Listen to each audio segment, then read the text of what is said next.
on va vous présenter aujourd'hui les livrables d'un événement qu'on a animé le 13 novembre 2024 avec la présence juste avant des collègues qui sont là, donc George Wilson du British Council, Sandrine Grégoire et moi-même, Luis Galindo de France Éducation Internationale. Je suis le directeur du laboratoire d'innovation et des ressources à l'éducation de France Éducation Internationale. Je te laisserai te présenter à mes collègues et Jérôme Nog qui a bien animé justement la partie pratique et ce qui sera la partie la plus importante, je dirais, de ces webinaires avec tout le matériel qu'il a préparé et qu'il a présenté justement le 13 novembre.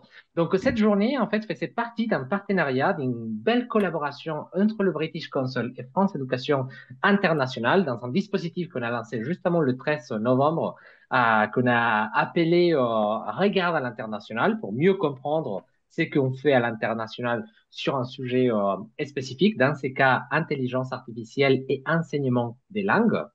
Et donc, Sandrine va vous parler un peu plus et va vous détailler un peu plus ces dispositifs avant de passer la parole à Georges et ensuite, comme je le disais, à la partie la plus importante, à Jérôme.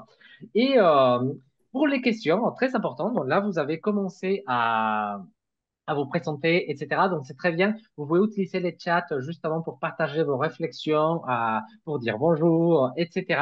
Mais pour les questions-réponses, utilisez la fonctionnalité Q&A ou questions-réponses, justement. Ça va nous permettre justement de repérer les réponses ou les questions qui reviennent les plus et pouvoir poser et pouvoir répondre d'une façon plus dynamique, on va dire, à toutes vos réponses. Donc, n'hésitez pas à utiliser cette fonctionnalité questions-réponses pendant le webinaire. Et maintenant, je passe la parole justement à ma collègue Sandrine Grégoire qui va vous détailler ces dispositifs que j'ai évoqués tout à l'heure. Merci Louis, merci à tous d'être là et pas de souci pour les retardataires. Pour répondre à une question qui est passée dans le chat, oui, le webinaire sera enregistré et vous recevrez le lien demain, il me semble, de manière à pouvoir le regarder et le partager le cas échéant. Donc, le dispositif Regard à l'international, c'est un concept de journée qui se déroule au sein du laboratoire de France Éducation Internationale dans lequel on travaille avec Louis. Et c'est une journée, au final, où nous avons rassemblé des acteurs éducatifs de plusieurs pays avec des expériences métiers différentes et on a alterné des temps d'apport de contenu. Donc, il y a eu des tables rondes avec des experts de divers pays, une table ronde sur le défi que nous lance l'apparition des nouvelles technologies dans l'enseignement des langues, une table ronde spécifique sur l'évaluation et l'intelligence artificielle et tout ce que ça peut impliquer, mais également des pitchs de praticiens qui sont venus en fait nous exposer leurs pratiques, en quoi l'IA leur permet de faire évoluer leur préparation de cours, leurs cours en eux-mêmes et également la formation des enseignants. Et suite à l'appétence de nos participants sur cette partie des mentors et des praticiens, on s'est dit qu'on ne pouvait pas garder ça que pour nous et que c'était important de pouvoir le partager au plus grand nombre de manière à ce qu'on continue à nourrir en fait le débat à niveau national et international sur les changements que vont devoir opérer, qu'on va devoir opérer avec l'arrivée de l'intelligence artificielle. Georges, je te laisse lancer la vidéo de présentation de notre concept. Super. Donc, voici une petite vidéo qui décrit l'événement et vous montre un peu l'ambiance. We're here in the beautiful premises of France Education Internationale to celebrate and to explore the subject of AI and language teaching. So we're delighted to have brought together experts from across Europe to discuss and debate these questions. One of the main domains that will be impacted by AI in education will be languages, teaching languages. So that's why we focused our attention on developing on this specific topic. What's been brilliant is to kind of build that partnership with France Education Internationale so that in the future there'll be lots more opportunities, we hope, to collaborate and share our platforms and expertise.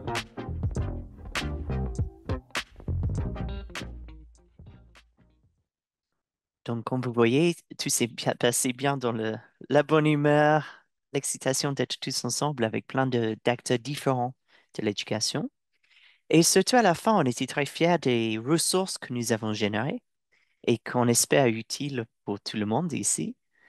Donc, nous avons sur notre site web que vous voyez en bas de la page un lien vers le site qui regroupe un podcast, mais non seulement un podcast, mais un podcast généré depuis les idées que nous avons cueillies pendant le séminaire, mais généré à l'aide de IA, donc un logiciel qui a pu synthétiser toutes nos idées et les présenter sous une forme très humaine, très recherchée. Nous avons également un rapport qui résume nos réflexions, encore une fois avec l'aide de l'IA. 4 articles blog, dont un blog de Monsieur Nog qui est avec nous ce soir. Des entretiens avec des experts, des vidéos des tables rondes qu'on a pu animer avec des experts issus de l'Union européenne, de la Commission européenne, de la Pologne, de l'Espagne, du Royaume-Uni et de la France. Une bibliographie que France Éducation Internationale a produite et qui vous donne un peu de lecture autour de cette matière, de ce sujet de l'IA et l'enseignement des langues. Et finalement, l'étude du British Council, AI Preparing for the Future, pendant lequel nous avons sollicité les avis de 1300 enseignants autour du monde sur le futur de l'IA dans l'enseignement des langues. Et c'est très intéressant, je vous le recommande. Mais maintenant, on est passé justement à la partie la plus importante de notre webinaire. Et je vais passer la parole à Jérôme Nog, notre invité spécial, et il va vous parler justement des astuces, des techniques et des matériaux que vous pouvez utiliser en cours pour vous servir de l'IA au service de l'enseignement. À la fin, il y aura un moment pour des questions, donc n'hésitez pas à utiliser la fonction Q&A en bas de votre écran. Et nous garderons un peu de temps, Jérôme, pour vous les poser à la fin. À Ben, toi. merci beaucoup. Merci Georges. Je vais partager mon écran, ça sera plus facile pour faire passer les diapos si c'est bon. C'est possible? Parfait. Alors attends, je vais partager. Je non, j'ai pas pour le moment, je n'ai pas le droit de le faire. Je n'ai pas le droit de partager. Peut-être que c'est quelqu'un qui va pouvoir m'aider à le faire. Ou sinon, il va falloir que pour partager mon écran. Je pense Est-ce que le plus que facile, c'est ça, que je passe les diapos pour... Ok, comme tu veux, Georges. Bon, en tout cas, merci beaucoup Mhm. de m'avoir reçu, de me donner l'opportunité de présenter sur les outils IA que j'utilise très très souvent en classe et pour développer tout un tas de compétences. Donc, on va voir un petit peu comment ça se passe. Nous avons passé 2 jours fantastiques à Paris. Et je suis vraiment ravi de pouvoir revenir et démontrer sur une session un petit peu plus longue cette fois-ci, qui est vraiment une grande opportunité. Donc, toutes les photos que vous allez voir ici, en fait, tout a été créé avec l'IA. J'utilise un outil qui s'appelle Midjourney. Ben, vous pouvez utiliser plein d'outils. Ben, moi j'aime beaucoup utiliser Midjourney. Ça marche très, très bien pour créer des images. Et si vous pouvez passer à la prochaine, voilà. Mon bref parcours, peut-être passer à la prochaine d'après aussi. Merci. Euh, donc moi, ça s'entend peut-être pas trop, mais moi, je suis à l'origine toulousain. J'ai vu qu'il y avait des personnes du Tarn-et-Garonne donc c'est pas très très loin, la famille de Tarn-et-Garonne encore. Euh, je ne sais pas si vous pouvez passer à la prochaine diapositive, s'il vous plaît. Euh, donc moi, ça fait une bonne vingtaine d'années que je suis en Angleterre. Je sais enseigner à tous les niveaux, donc du primaire au lycée. En ce moment, je travaille dans un lycée qui s'appelle Shrewsbury School. Donc on fait le bac et on fait le GCSE aussi. Et donc c'est un peu l'équivalent du brevet, mais un petit peu différent. Je pense que vous, si vous êtes tous des profs d'anglais, ou il y en a sûrement en avoir quelques-uns, donc vous savez un petit peu comment ça marche. Bon, moi, ce qui m'a toujours intéressé, c'est la technologie, en fait. La technologie, ça a toujours été très, très intéressant. Ah, espagnol, c'est bien, c'est pas grave, l'espagnol, c'est parfait. Euh, euh, c'est, euh, la technologie, ça m'a toujours intéressé. J'ai toujours pensé, en fait, que la technologie pouvait apporter quelque chose à l'enseignement de plusieurs façons. On va voir un petit peu de quelle façon on peut l'utiliser. Je fais très, très souvent.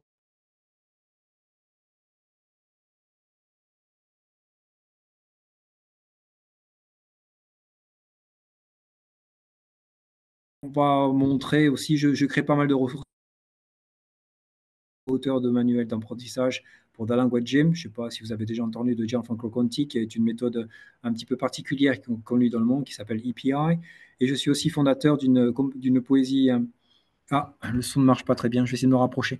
Je suis fondateur d'une compétition de poésie qui s'appelle Poesiae, qui est une compétition internationale. Si on pouvait passer à la prochaine, voilà. Donc voici le plan. Donc on va commencer par l'art de prompter pour montrer un petit peu comment ça marche. Après, des exemples d'outils pour la préparation rapide d'excellentes ressources. Ensuite, des exemples d'outils pour développer la créativité des élèves. Donc ça aussi, c'est très important. Et finalement, des exemples d'outils pour soutenir l'apprentissage des élèves un petit peu plus tard aussi. Voilà. Donc, si on revient juste en arrière un petit peu, ça c'est vachement important. Ça c'est sûrement le plus important. C'est ma devise. Je n'utilise jamais l'intelligence artificielle ou la technologie si ça ne permet pas d'améliorer l'apprentissage. Et là, fait ça, c'est très, très important. Ça ne sert à rien d'avoir des applications et dire ouais, je vais utiliser cette application-là pendant ma leçon parce que c'est une super application. Ça ne sert à rien. On peut utiliser des petits tableaux blancs à la place et qui marchent très bien des fois. On n'a pas vraiment besoin d'utiliser la technologie. Et je pense que c'est vraiment très important de savoir si on veut utiliser la technologie, quel est le plus qu'on va en tirer en fait. Et ça, c'est vraiment très, très important avant d'utiliser la technologie en classe. Si on pouvait passer à la prochaine diapo. Merci. Voilà. Ça, c'est une adaptation du livre de Dan Fitzpatrick qui est là.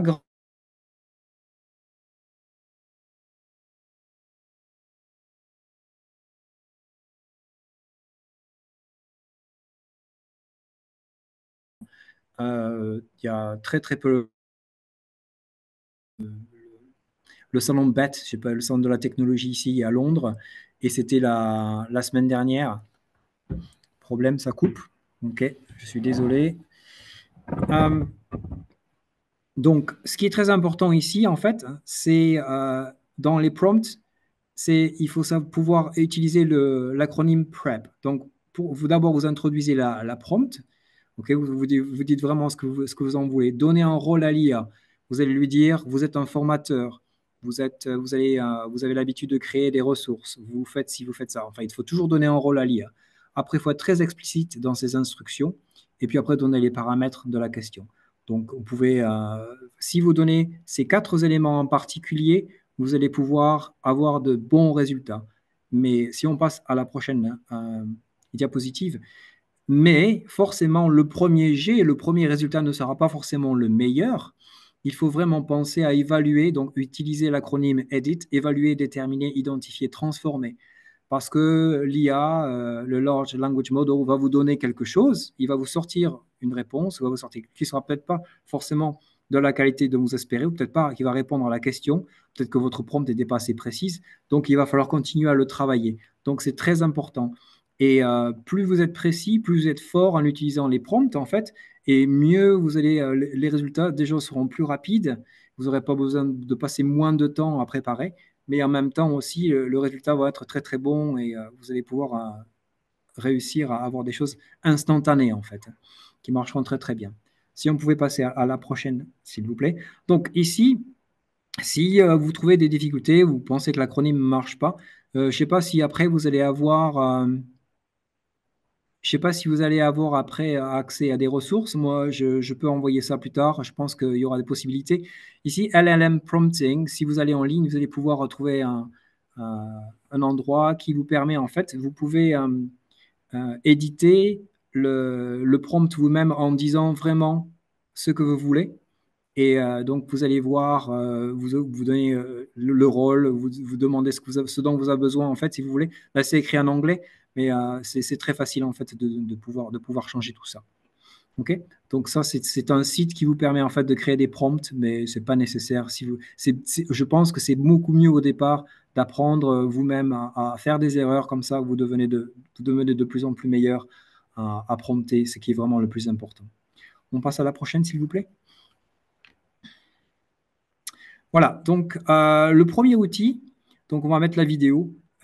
J'utilise plusieurs outils, mais ici en particulier, c'était l'utilisation d'un outil. Je ne sais pas si vous voyez. Ce serait bien en fait de l'agrandir, l'écran, la vidéo. Georges, si c'est toi qui contrôle, je pense que tu peux le mettre en grand. Voilà. Donc, en fait, j'utilisais Claude ici, qui est, bon, c'est français, mais ça marche bien.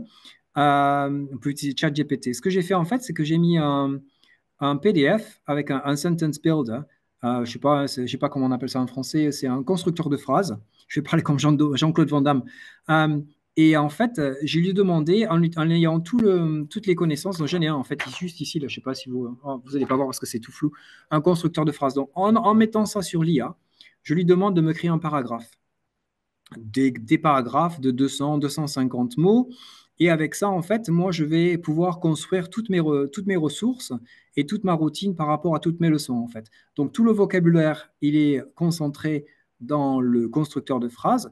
Vous n'êtes pas obligé de fonctionner de cette façon-là, en fait. Si vous avez une banque de mots que vous voulez utiliser ou un thème, des choses comme ça, et vous pouvez aussi demander à l'IA de créer à un certain niveau. Moi, en mettant le vocabulaire ici en question, ça marche très bien, il y a aucun problème.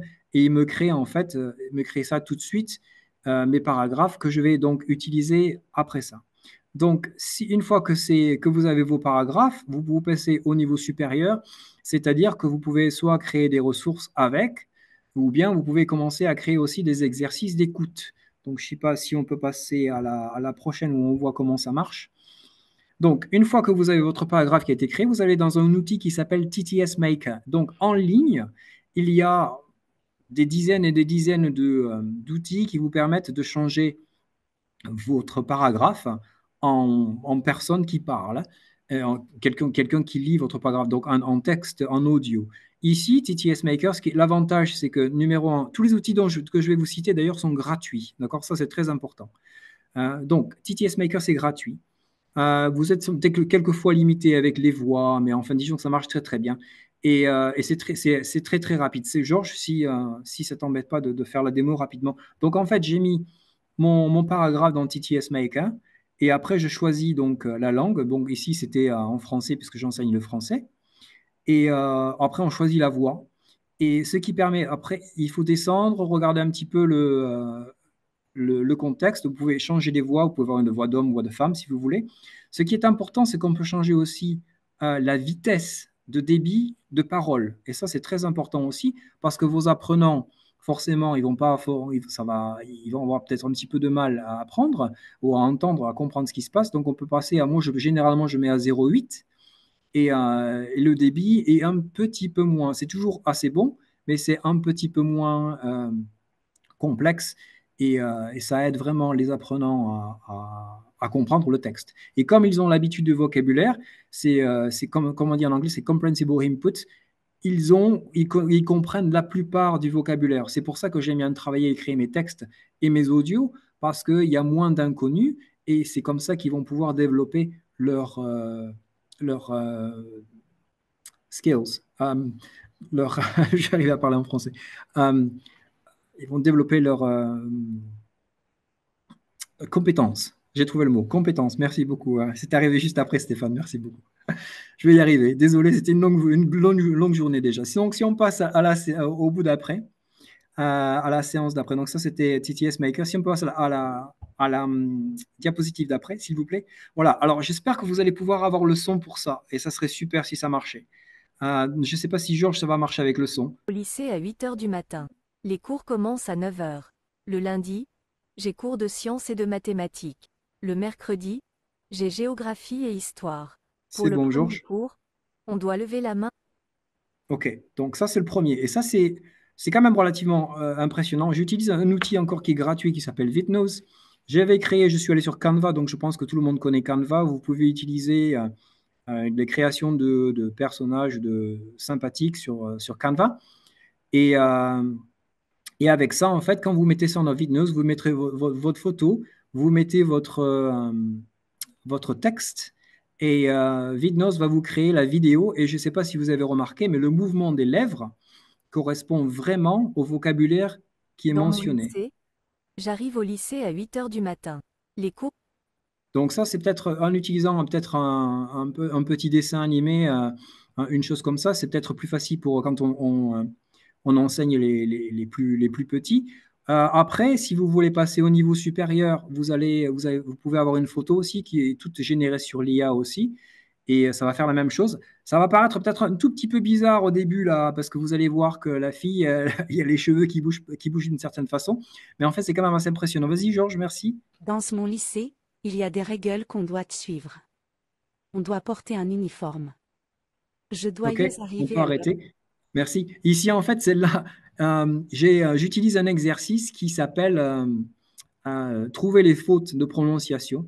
Et là, en fait, il faut être très créatif parce que forcément, vous avez un texte qui est correct, mais il faut changer la prononciation du texte pour que l'IA fasse des fautes de prononciation pour que vos élèves puissent les repérer. Et moi, j'utilise des petits, oui, oui, oui. Règle en allemand, ouais. Mais forcément, là, c'était fait exprès. Donc, normalement, il c'est règle, forcément. Mais là, en fait, c'est un exercice qui est basé sur, elle va faire sur son paragraphe 15 fautes, par exemple. Et donc, mes enfants vont me donner avec leur tableau blanc. Moi, je mets ça au tableau. Au tableau blanc, ils vont me montrer, ah, elle a fait une faute là-dessus ou elle a fait une faute là-dessus. Ou bien ils font ça, ils font la tâche, ils le font petit à petit, ils le font sur leur cahier ou sur l'ordinateur. Donc, c'est une autre façon de travailler. Mais ça rend les choses peut-être un petit peu plus réelles plutôt que d'entendre. Il y a aussi du visuel et ça rend les choses peut-être un petit peu plus sympa, quoi. Et j'aime beaucoup. Et Vignose, c'est gratuit encore et ça vous fait des choses qui sont vraiment fantastiques. Donc, ça, c'est un des premiers outils pour créer des ressources audio en utilisant TTS Maker, mais pas tout le temps. TTS Maker, vous pouvez l'utiliser comme ça sans le mettre dans Vidnose après. Oui, oui, après, vous pouvez télécharger. Hein. Il n'y a pas de problème. Vous pouvez télécharger les outils, les audios ou les vidéos. C'est tout gratuit. Hein. Mais sur Vidnose, vous pouvez télécharger ça. Mais ça sera dans un certain format, mais c'est quand même en haut format. Ça marche quand même très bien. Si on pouvait passer à la prochaine diapo, merci. Alors, là, je vous montre un autre outil qui s'appelle Brisk Teaching avant de commencer la vidéo. Donc, ça, c'est une extension Google. Mais si vous utilisez un browser qui s'appelle aussi, que vous pouvez, d'autres browsers comme, comment il s'appelle déjà celui-là, Edge, par exemple, vous pouvez aussi mettre des extensions Google sur Edge. Ça marche très, très bien aussi. Donc, Brisk Teaching, c'est un outil qui marche très, très bien et avec lequel vous pouvez créer des quiz très, très rapidement. C'est vraiment très, très rapide. Donc, je vous montre rapidement la vidéo. Si Georges appuie bien sur la vidéo pour vous montrer comment ça marche. Ah, ça. Pourquoi c'est comme ça? C'est où? C'est qui? Donc ça, c'est une vidéo un jour, une actu. Donc en fait, j'appuie juste sur le petit bouton en bas à droite de Brisk Teaching. Je lui demande de me créer un quiz. Après, j'ai dit, donc ce ne sera pas en espagnol, ce sera en français parce que c'est en français là. Après, le prompt, c'est pas compliqué. On lui demande de créer un quiz par des YouTube vidéos. Donc il va faire ça. Ensuite, si ça continue, je ne sais pas, ça a l'air d'être arrêté pour le moment. Voilà, c'est ça, ça continue, c'est bon. Donc, on lui demande quel niveau c'est. S'il veut multiple choice, plusieurs questions, combien de questions? Donc, je pense que j'en voulais 15. Et là, en quelques secondes, sur la vidéo, je lui demande de faire ça dans Google Form. Donc, si vous travaillez avec Google, ça marche. Sinon, vous ne travaillez pas, vous pouvez quand même copier et coller ces questions sur un document Word ou peu importe sur lequel vous travaillez, sur un processeur. Et en quelques secondes, il va vous créer 15 questions avec des choix multiples et vraiment sur la vidéo. Et c'est relativement impressionnant. Donc, n'importe quelle langue vous pouvez enseigner, vous pouvez faire ça rapidement. Et ici, donc, c'est dans une forme Google Form, en fait. Donc, si vous utilisez Google Form, les enfants ou les élèves vont mettre les réponses, si vous voulez, et vous allez avoir la correction qui sera faite tout de suite. Si vous travaillez dans ce niveau-là, nous ici, on travaille Microsoft, donc on peut faire la même chose. On peut exporter ça et mettre ça dans Microsoft, ou vous pouvez mettre ça sur du papier aussi. C'est relativement facile de faire ça. Mais donc, la rapidité avec laquelle les quiz sont créés, c'est vraiment très, très important. L'outil s'appelle Brisk Teaching. Vous l'avez marqué ici à droite. Okay. Et encore, c'est une extension que vous trouvez sur Google ou bien que vous pouvez rajouter sur Edge. Donc, si on pouvait passer à la Brisk Teaching, c'est ça. Si on pouvait passer à la prochaine. Ah, ça. Pourquoi c'est comme ça? C'est où? C'est qui? la prochaine diapo, merci. Alors, un autre outil que vous connaissez peut-être déjà, qui s'appelle Quizzes, avec lequel, d'ailleurs, je voulais faire un petit truc live, mais je vous montrerai ça, un autre outil après en live. Je partagerai mon écran tout à l'heure. Donc ici, en fait, Quizzes, c'est la même chose. C'est un outil qui est gratuit. Ici, en Angleterre, si vous avez 5-6 personnes dans la même école qui utilisent Quizzes, et je pense que ça sera la même chose en France, c'est gratuit. Vous avez accès à vraiment beaucoup de choses gratuitement et vous pouvez créer des quiz qui sont relativement impressionnants aussi. Donc, si ça... Voilà, donc en fait, il vous montre comment ça marche. Vous créez, vous faites un assessment et on peut générer ça avec l'IA. Donc, ce qui va se passer ici, c'est que je vais mettre du vocabulaire. Donc, regardez, donc vous avez la traduction en français et en anglais, quelquefois, sometimes, d'habitude, usually. Et avec ça, je vais lui demander qu'il me crée, donc je ne sais pas si c'est arrêté aussi la vidéo, qu'il me crée une dizaine ou une quinzaine de questions. Donc voilà, on va regarder les préférences. Crée-moi 15 questions. Et on va aller sur le niveau, donc il y a quelle année c'est. Donc ici, c'était year 7, year 9. On continue. Et en quelques secondes aussi, donc c'est un autre outil qui marche très très bien pour créer des quiz. Il va vous créer aussi ça. Mais l'avantage de Quizzes, c'est que vous pouvez mettre un lien en classe. Donc, je ne sais pas si vous avez accès à une salle d'ordinateur. Ils n'ont pas forcément avoir besoin de leur propre ordinateur. Vous avez sûrement accès à une salle d'informatique, un truc comme ça. Vous pouvez faire les quiz comme ça qu'ils peuvent faire en ligne. Et ça ressemble à ça, en fait. Et ce qui est très bien, c'est que vous avez les statistiques pour savoir s'ils ont bien travaillé ou pas.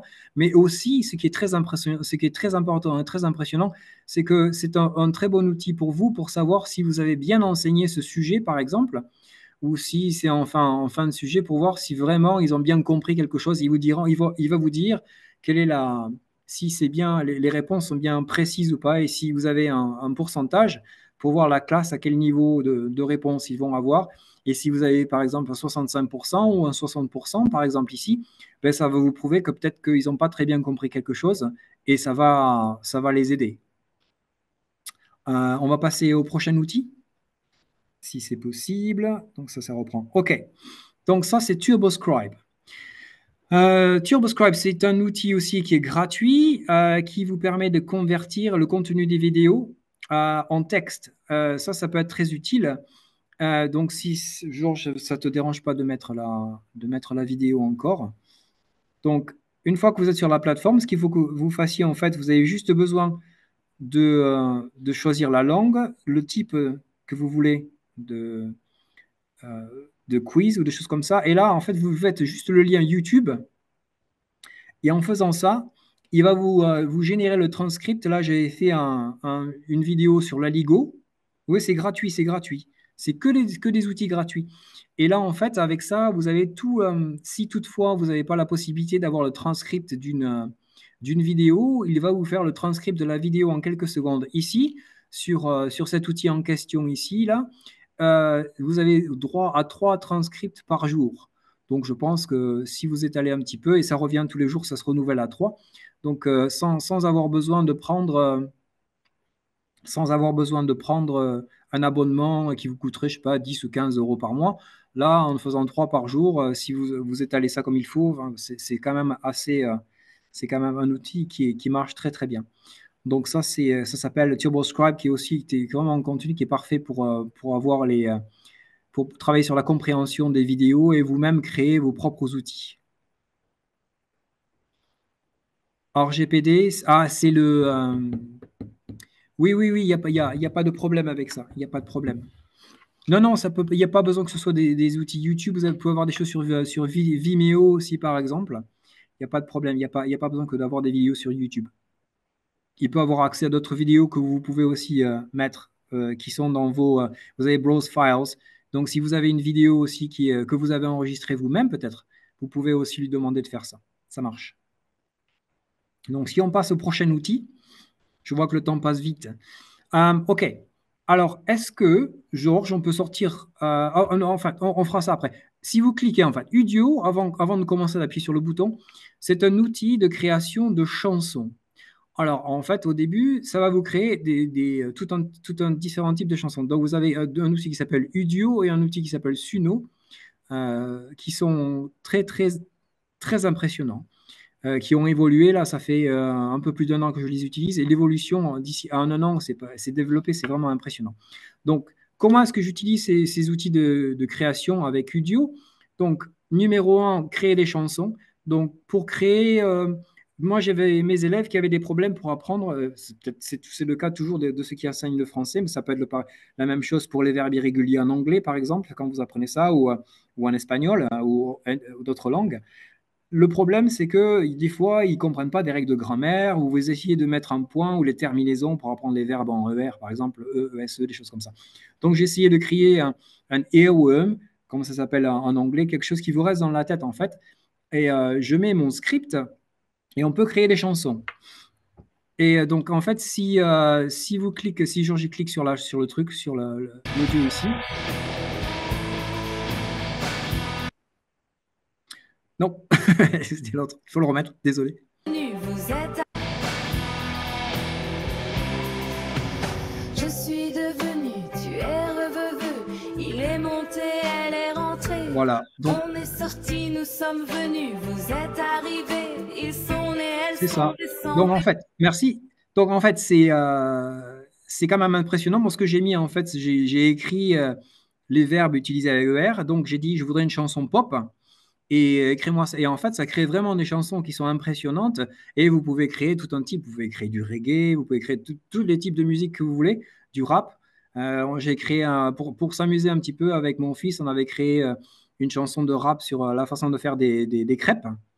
Et alors, est-ce que les élèves peuvent créer eux-mêmes? Donc là, ça risque d'être un petit peu compliqué parce qu'il faut avoir 14 ans, si je ne m'abuse.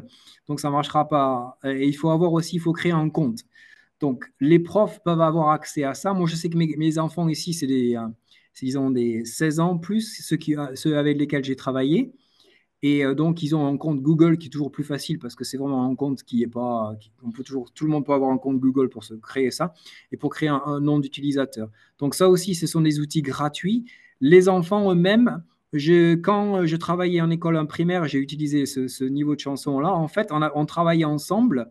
Et moi, j'étais la personne qui manipulait. Et les enfants, en fait, ils travaillaient soit sur le texte ou on décidait ensemble de type de chanson qu'ils voulaient faire. Donc, le type d'exercice que j'ai fait avec celui-là, par exemple, c'est j'ai écrit la chanson et j'ai demandé aux élèves de créer le vidéoclip qui allait avec, en fait, pour essayer vraiment de créer cet effet mnémotechnique pour qu'ils se souviennent de tous les verbes utilisés avec être pour vraiment renforcer. Et ça a marché parce que c'était un groupe assez faible et ça a très très bien marché en fait pour cela. Si vous passez l'autre, si Georges, tu peux faire écouter la deuxième chanson. Je sens que 50 grammes de farine de blé classique sans choc à trop frais. Voilà. Donc celle-là, c'était vraiment la. C'est bon, merci Georges. Donc voilà, c'était la rigolote en fait qu'on avait fait avec la recette des crêpes. Et encore, c'est vraiment pop et ça chante bien et c'est vraiment les paroles qu'on met quoi. Si on passe à celle d'après, à la diapo d'après en fait. Donc celle-là, c'était un challenge. J'avais demandé à mes élèves de 16-17 ans d'écrire une chanson de Noël. Donc vous avez la possibilité vraiment de créer le script des chansons pour ceux qui ont un niveau de langue un petit peu plus élevé. Et leur devoir, en fait, cette semaine-là, c'était de créer une chanson de Noël. Donc, ils ont tous créé des chansons de Noël sur Udio, comme vous avez entendu. Mais moi, ce que j'ai fait, c'est que je suis passé au niveau supérieur. Et en utilisant Udio et en utilisant les vidéos que vous avez vues tout à l'heure, en fait, j'ai mis mon audio et j'ai cherché un chanteur à la Boublé, en fait, un petit peu, qui chante des chansons de Noël. J'ai utilisé une chanson que j'ai mise sur LinkedIn et ça fait un truc comme ça. Si ça marche. Un jour très belle, des cadeaux, de la nourriture délicieuse décorée avec les ailes. Voilà. On ne peut pas gâcher notre esprit, l'atmosphère est remplie. Donc, on a fait un petit peu à la fin une chanson un petit peu pop. Donc, c'est mon élève qui a créé cette chanson et moi, j'ai changé un petit peu. J'ai essayé de faire passer au niveau supérieur. J'avais mis ça sur LinkedIn. D'ailleurs, il y avait eu beaucoup de likes pour ça. Les gens avaient trouvé ça rigolo. Et si on passe à la diapo d'après, je ne sais pas s'il y a un modèle qui est peut-être un peu. Voilà. En fait, on a utilisé celui-là aussi. C'est un autre, c'est peut-être un petit peu plus sympa. Allez-y. Vas-y, Georges.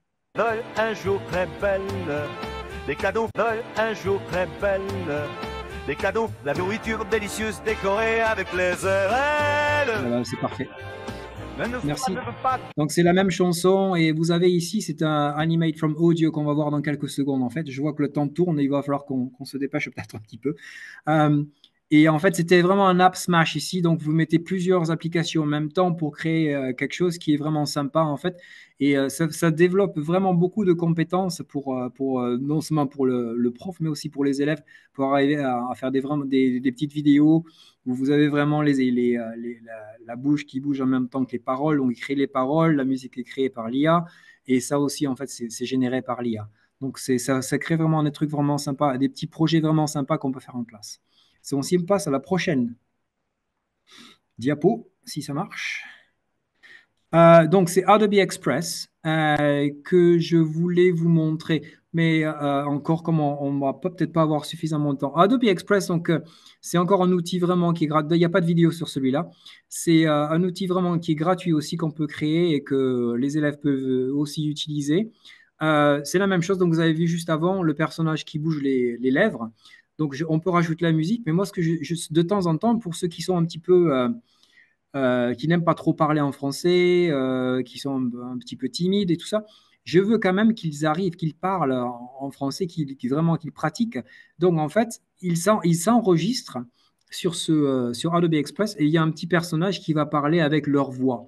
Donc, vous pouvez vous enregistrer pendant 2 minutes et donc, ça fait un petit peu comme le personnage que vous avez vu dans la vidéo un petit peu avant qui est vraiment sympa. Et ouais, c'est ça, Vocaro, ouais, exactement, en mieux, parce que forcément, il y a de la vidéo. Vocaro, c'est bien aussi, hein, on peut s'enregistrer, c'est gratuit aussi, mais c'est pas au même niveau. Mais Vocaro, bien sûr, c'est le grand-père, entre guillemets, on va dire. Vocaro, ça fait un moment que c'est là que c'est sorti. Ça marche toujours très, très bien et ça correspond très bien à tout ce qu'il y a. C'est parfait. On peut passer à la prochaine diapo. Alors, on va passer au soutien des élèves. Donc, avant de mettre la vidéo, donc si vous utilisez Edge, donc, qui est un outil Microsoft, je sais pas, je lis pas, j'arrive pas à lire la question. Sont les outils. On pourra peut-être que ce sera, parce que c'est assez long pour Chandel. Je sais, j'ai pas vu en fait. Donc ici, ça c'est encore un outil gratuit, donc vous pouvez utiliser ça. En utilisant Edge, vous pouvez utiliser Immersive Reader. Donc, si vous cliquez, allez-y, vas-y Georges. Donc, si vous allez dans le browser, en haut à droite, vous allez avoir ce petit outil ici qui vous permet de changer la vue de la page. Là, c'était un article sur Truffaut qui était pas mal. Vous pouvez changer la taille du texte. Ça dépend aussi des gens. On peut avoir des gens dyslexiques aussi qui pour changer la couleur aussi, les aident à lire. Donc ça, c'est assez impressionnant. On peut changer les préférences aussi en mettant seulement une ligne à lire, donc en ligne, 2 lignes, 3 lignes. Et vous allez voir que petit à petit aussi, donc si on enlève le line focus juste à côté, vous allez avoir la possibilité d'écouter le texte. Donc on peut traduire le texte aussi en anglais, si le texte est trouvé un petit peu difficile. Mais ce qui est important, c'est qu'en fait, le texte peut être lu en pliant sur Read Aloud. Le scénario de ma vie, sur France.tv, les blessures d'un cinéaste. S'appuyant sur un texte inédit de l'auteur des... C'est bon, Georges, je pense. Merci, comme ça, on peut continuer. Donc, en fait, c'est vraiment un outil fantastique que vous avez, donc, que l'on trouve un petit peu partout, d'ailleurs. Donc, vous avez ça dans Edge, mais si vous allez sur Microsoft Word, vous pouvez aussi changer les choses en Immersive Reader. Vous avez un texte il va vous le changer. C'est Immersive Reader. Si vous l'avez marqué sur la droite de l'écran, en fait, c'est un outil Microsoft qui marche très très bien et qui est très très efficace pour les élèves qui ont des problèmes de lecture ou des problèmes qui sont un petit peu dyslexiques. Ça marche vraiment très très bien. Et cet outil existe depuis au moins une dizaine d'années. Et il n'y a pas beaucoup de gens qui le connaissent malheureusement, mais c'est quand même un outil qui est très très impressionnant, qui n'est pas trop évolué en fait, qui n'est pas trop bougé et qui marche très très bien. Si on passe à la prochaine diapo. Alors là par contre, si ça ne te dérange pas Georges, est-ce que moi je peux montrer ma page? Parce que j'aimerais vraiment faire une petite démo de Reading Progress. Est-ce que c'est possible? Oui, je pense que oui. Mais du coup, est-ce que... Ah, mais je ne pouvais pas tout à l'heure. Tu ne pouvais Ouais. pas tout à l'heure. Ah, quel dommage. OK. Est-ce que je ne peux pas réessayer? Non, il me dit que je ne peux pas le faire. Ah, quel dommage. C'est pas grave, je vais expliquer alors à ce moment-là, mais peut-être que c'est quelque chose que dans le futur, peut-être que je mettrai ça en ligne et vous pouvez peut-être, on trouvera un moyen de le montrer en fait. Je suis sûr qu'on trouvera un moyen de pouvoir le montrer. So, Reading Progress, maintenant, avant c'était un outil qui était seulement unique à Microsoft Teams. De nos jours maintenant, c'est un outil qu'on peut utiliser. Oui, oui, Sylvie, oui, tout à fait. De nos jours maintenant, cet outil de lecture, il a décollé un petit peu de Microsoft Teams et on peut l'utiliser rapidement après dans un autre site internet. Donc, Reading Progress, ça vous permet en fait de pratiquer votre lecture. Donc, vous pouvez donner du travail de lecture à vos élèves. Donc, si vous apprenez une langue étrangère, c'est parfait. Vous pouvez mettre un texte qui, bien sûr, qui correspond au niveau de vos élèves, mais en fait, ils vont devoir lire ce texte et l'IA va repérer toutes les petites fautes qu'ils vont faire grammaticalement ou de prononciation. Il va tout relever dans son texte après et il va vous donner à la fin 5 mots sur lesquels il va falloir que vous travaillez parce que la prononciation n'était pas la meilleure dessus, quoi, en fait. Donc ça, c'est si vous tapez Reading Progress, il faut avoir un compte Microsoft, mais c'est gratuit. Vous tapez ça en ligne, vous allez avoir la possibilité d'utiliser ça. Essayez-le vous-même. C'est vraiment un outil très très bien et je suis sûr qu'il y a moyen. Moi, je l'utilise beaucoup en classe. Non, non, non, il y a d'autres langues qu'on peut utiliser. Donc, c'est en anglais, mais vous pouvez utiliser des textes dans toutes les langues. Moi, j'ai fait ça en espagnol, en français, en anglais. Donc, ça marche très très bien et je crois qu'ils ont plus de 50 langues qu'on peut utiliser. Donc, il n'y a aucun problème. Le désavantage de ne pas utiliser ça dans Teams, c'est que vous n'avez pas la possibilité d'avoir accès à toutes les statistiques. Mais l'avantage, ce que vous pouvez faire pour y remédier, c'est que vous pouvez prendre un écran, une photo d'écran, et vous pouvez garder ça dans vos dossiers après pour voir un petit peu le progrès. Donc voilà. Il y a le chinois, le japonais. Oui, oui, oui, oui. Oui, on peut le faire en chinois et en japonais aussi. Je vois ça, Stéphane. On passe à la diapo d'après, s'il te plaît. Donc, et c'est ça en fait. Donc là, c'est la même chose. Vous avez l'oiseau du Colorado. Donc, dans ma compétition de poésie, moi, je dis toujours aux écoles qui prennent part à ma compétition d'utiliser ces outils pour que les élèves puissent vraiment pratiquer leurs poèmes. Et vous voyez en bas de la diapo, il vous donne le temps sur lequel vous passez sur le poème, si vous avez été précis ou pas. Et puis, Reading Coach, à la fin, il va donner 5 mots sur lesquels vous allez pratiquer. Et il va vous dire si ça passe ou si ça passe pas. Donc, c'est vraiment un outil très, très, très, très sympa à utiliser. Et si on passe à l'autre diapo, ça tire à sa fin. C'est dommage que je ne puisse pas faire mes démos. Surtout que je vais faire la démo sur Mizu aussi. Donc, les deux trucs là, en fait. Donc, Mizu, c'est un bot. Donc, vous pouvez créer des bots. Des bots, c'est un petit peu ce que vous sûrement connaissez. L'outil sur la poésie, non, c'est ma compétition de poésie qui s'appelle Poesiae, qui est une fois par an. Et il y a 7 langues, dont le français, l'espagnol. Donc, c'est pour les apprenants des langues, en fait. Et on peut peut-être le communiquer aussi, ça peut être sympa. Il y avait pas mal d'écoles cette année. Il y avait quelques écoles françaises chaque année. Il y en a quelques-unes. Et il y a des élèves de Millau qui ont gagné un prix cette année aussi dans l'apprentissage de l'anglais. Donc, les bots, comme je disais, l'outil Mizu, c'est un bot qui vous permet, si vous voulez, de pratiquer des points de grammaire ou en fait, vous faites une petite programmation et l'IA vous parle ou vous répond. Et pour les examens du bac, non pas du bac, les examens de l'équivalent du brevet, donc GCSE, ils avaient des oraux à passer. Et tout le monde n'a pas accès à des parents qui parlent la langue qu'on étudie, l'anglais, l'espagnol, l'italien, l'arabe, peu importe. Et en fait, moi, j'ai créé mon bot et j'ai toutes les questions qui étaient posées sur chaque sujet. Donc, il y avait, je sais pas, ici, vous avez, ici, en fait, c'est une interaction avec un serveur dans un café, mais c'était des questions sur la maison, des questions sur toutes les questions qui leur sont posées pour le bac. Un bot, oui, c'est ça, un bot. Un bot, c'est en fait, c'est quelque chose qui est pré-programmé Et donc, je préprogramme le bot en fait en lui disant tu vas poser toutes ces questions-ci à l'élève qui va parler au bot en fait, un peu comme un robot, mais ça s'appelle un bot, qui va parler au bot. Le bot va écouter la langue que vous recherchez. Donc, si vous faites de l'anglais, puisque c'est British Council, si vous voulez développer votre anglais, donc vous créez un bot en anglais, vous allez faire votre sujet en anglais, vous allez parler de votre famille, dont les questions what is your favorite sport? Quel est ton sport préféré? La personne va répondre, et si la personne fait des erreurs, le bot va lui répondre en lui montrant où sont les erreurs et en lui disant ce qu'il faut faire en fait. Donc vous avez du feedback qui est automatique.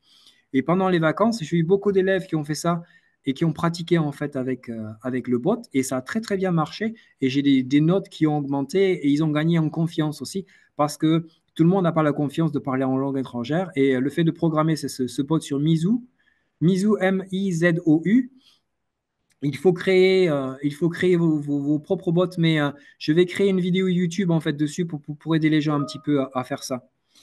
Et finalement, c'est ça, c'est Mizou. Et finalement, vous pouvez faire la même chose avec ChatGPT. Donc, c'est limité. Vous pouvez avoir, la vidéo ne marche pas malheureusement là-dessus. J'avais fait une conversation avec ChatGPT en faisant semblant d'apprendre l'anglais et en lui demandant de me donner du feedback par rapport à, à ma réponse. Et le chat GPT me répondait en me disant, oui, c'est comme ça qu'on dit, c'est comme ça qu'on fait. Il vous donne du feedback automatique et en fait, c'est vraiment une aide supplémentaire.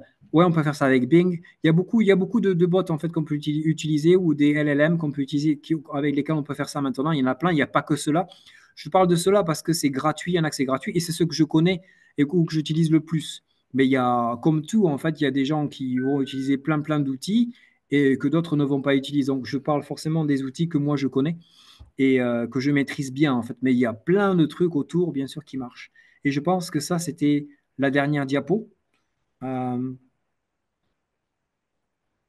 ouais, ChatGPT. Si, on peut parler à ChatGPT maintenant. Mais si vous voulez, si vous vraiment vous voulez avoir l'accès permanent et avoir vraiment du temps pour parler avec ChatGPT, il faut vraiment avoir un abonnement et payer 20 $ par mois. Et mais tout le monde ne peut pas se permettre ça, en fait. Donc, si vous utilisez les Mizou, c'est gratuit. Et en fait, si vous pouvez créer ça vous-même, ça marche très, très bien dans les salles de classe et pour les écoles, en fait, aussi, parce que c'est vraiment tout protégé. Il n'y a pas de problème de GDPR ou des choses comme ça. Tout est sous clé et tout passe très, très bien, en fait.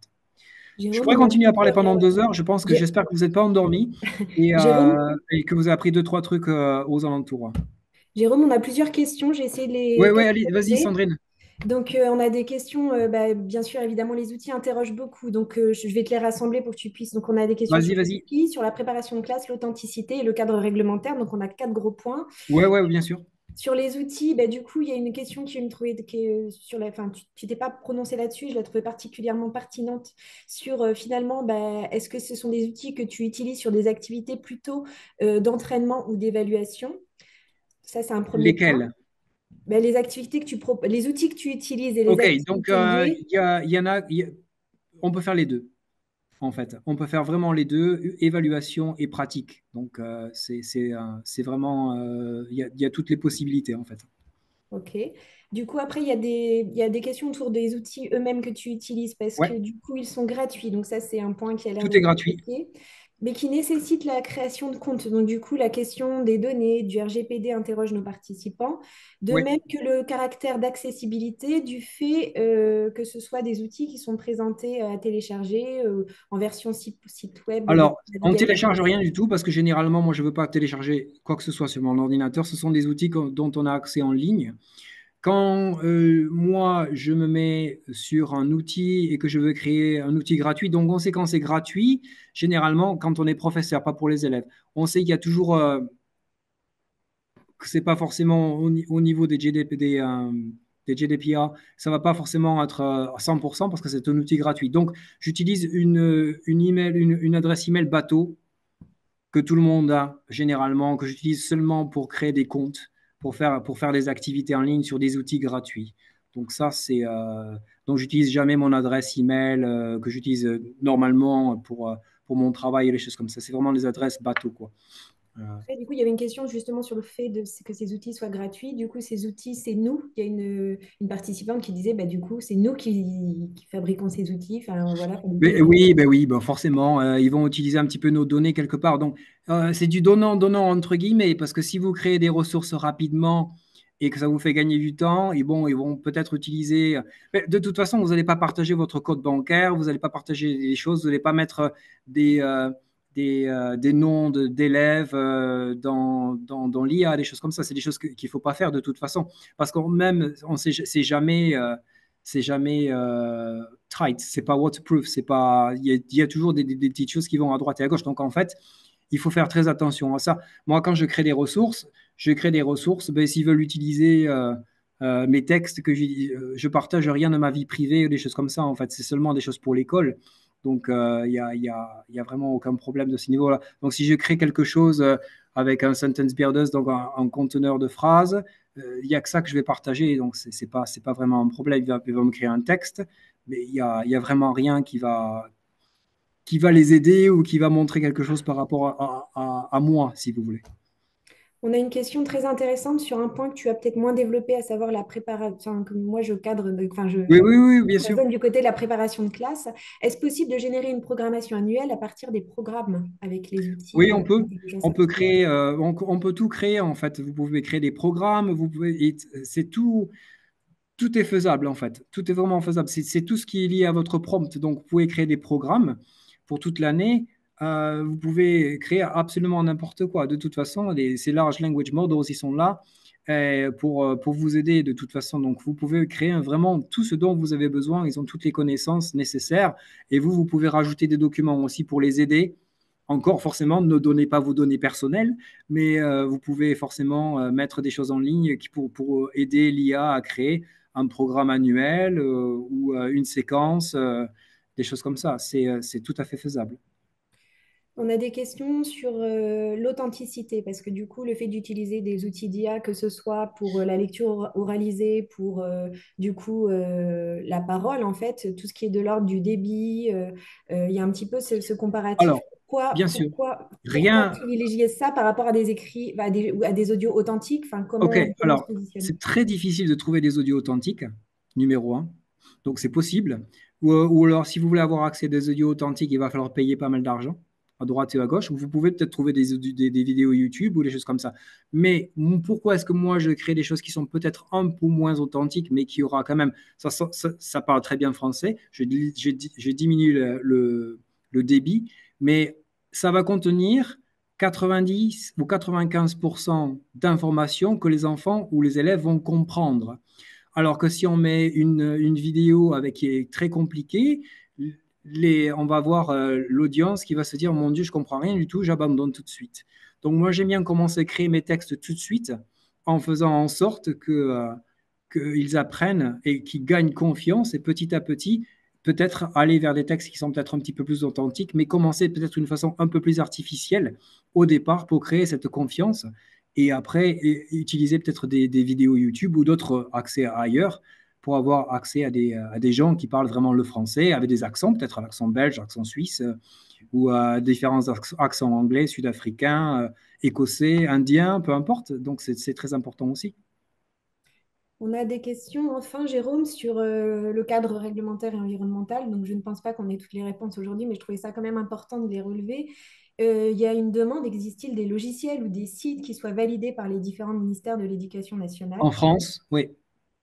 C'est comme ça, oui, oui. Ici, donc, c'est pas du tout le cas ici en Angleterre. Donc, on est beaucoup plus libre par rapport à ça.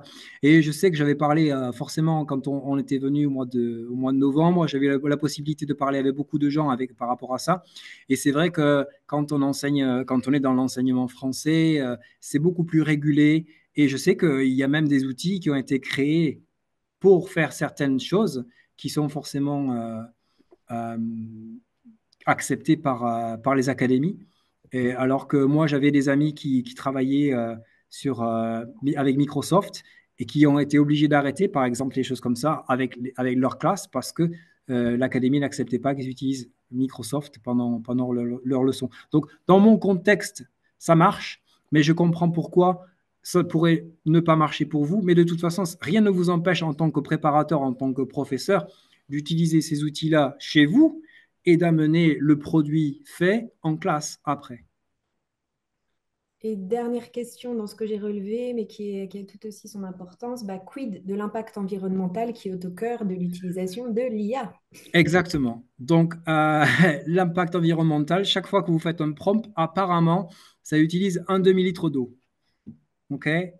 Donc, déjà au niveau de l'eau, donc c'est quand même, ça fait peur, c'est assez impressionnant, sans vous faire penser au niveau électrique, forcément. Donc, c'est pour ça que les méta et les grands outils veulent créer des usines nucléaires pour pouvoir utiliser et créer l'électricité pour tous ces chargeurs et ces serveurs.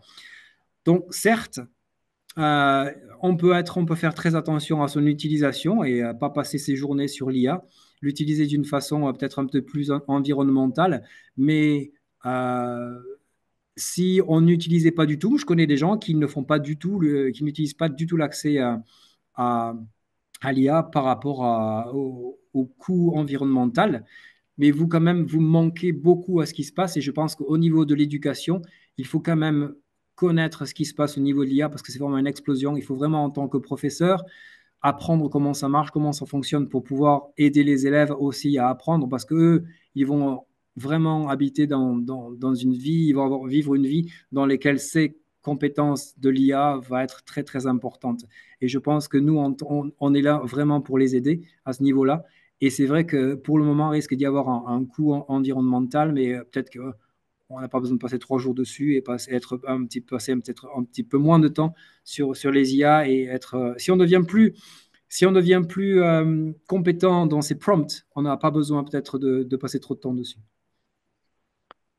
Merci beaucoup, Jérôme. C'était super intéressant et on est vraiment chanceux de t'avoir avec nous pour Non, partager non, toutes ces idées. merci à vous de m'avoir invité. La littérature scientifique, il y a beaucoup, il y a justement, Georges, tu peux faire passer toutes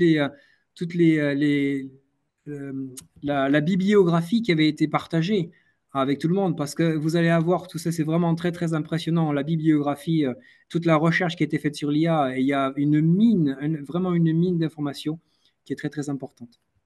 Et donc, justement, on vous encourage fortement à aller sur notre site et regarder toutes les ressources que nous avons préparées dans le cadre de ce beau partenariat, dont le diapositive et l'enregistrement de ce webinaire.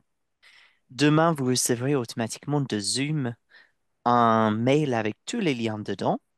Et en attendant, on vous encourage également à scanner ce code QR ou bien de remplir le formulaire avec le lien que je vous ai mis dans le chat. Et avec ça, vous recevrez un certificat de participation que vous pourrez imprimer et partager. Merci beaucoup, Jérôme. Merci, Louis. Merci, Sandrine. Et Merci à merci à vous. vous tous. Bonne soirée.